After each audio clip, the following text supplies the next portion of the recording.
TV Zaratustra.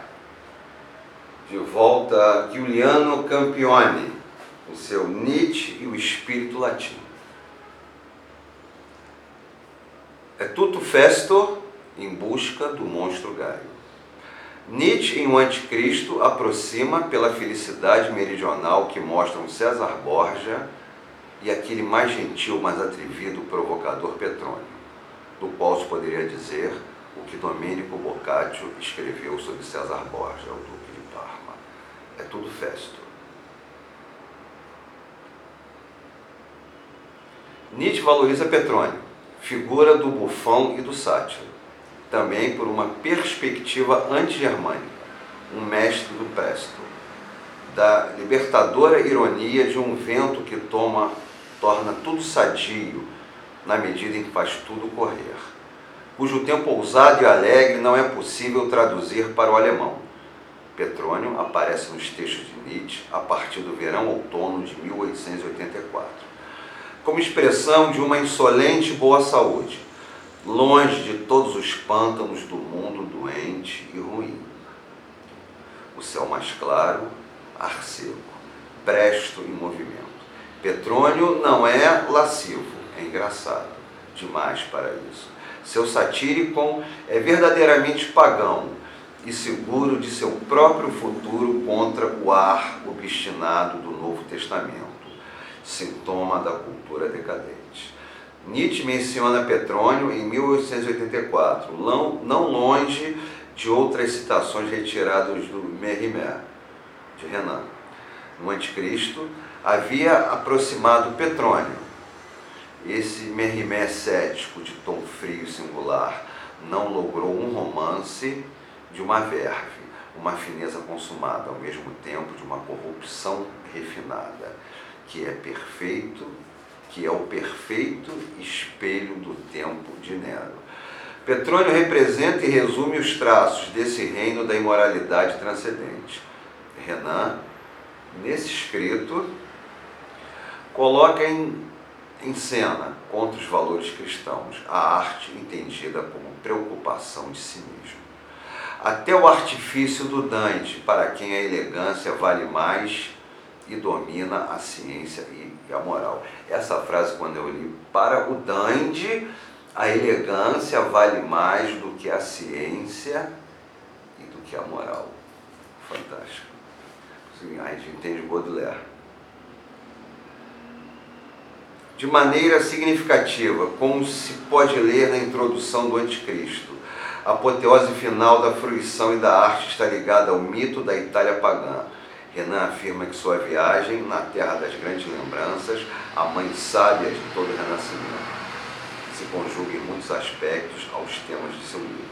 Segundo uma lenda rabínica, havia em Roma, durante esse longo luto da beleza que se chama Idade Média, uma estátua antiga conservada em um lugar secreto, tão bela que os romanos à noite vinham beijá-la furtivamente. O fruto desses beijos profanos foi, disse-me o Anticristo, esse filho da estátua de mármore é, ao menos certamente, um filho da Itália. Todos os grandes protestos da consciência humana contra os excessos do cristianismo vieram outrora dessa terra, ainda de lá virão no futuro.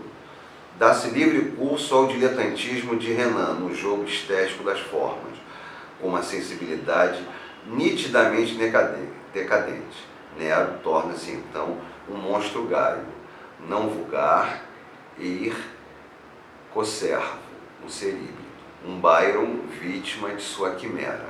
Um ator interessante que, no papel do Anticristo, completa a festa do universo.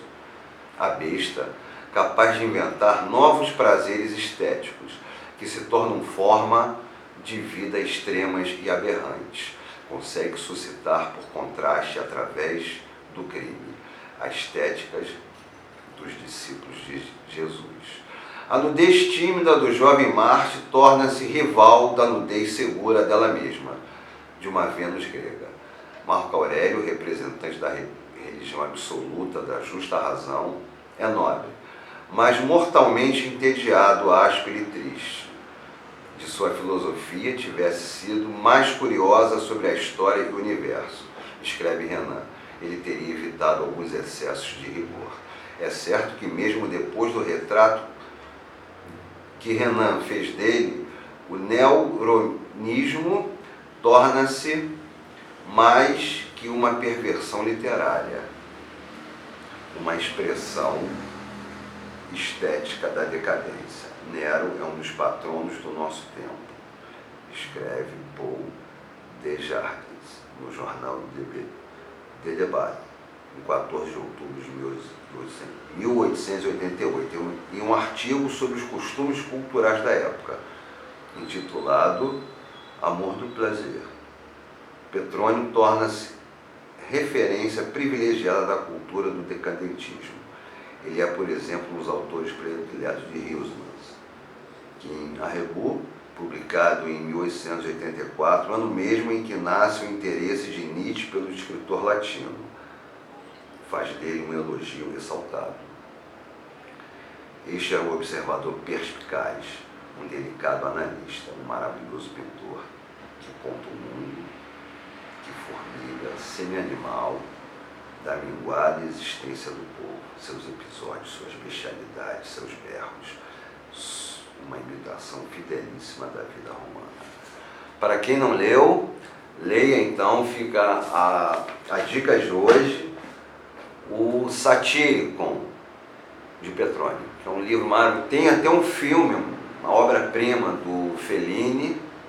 Vocês podem ver o filme e depois leiam o livro. É mais fácil ver o filme que encontra no YouTube. E o livro deve ter para baixar também no Google.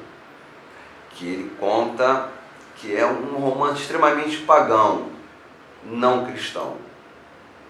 Então ele está falando aqui que quando tem esse esgotamento do cristianismo no século XIX, 1880, quando a burguesia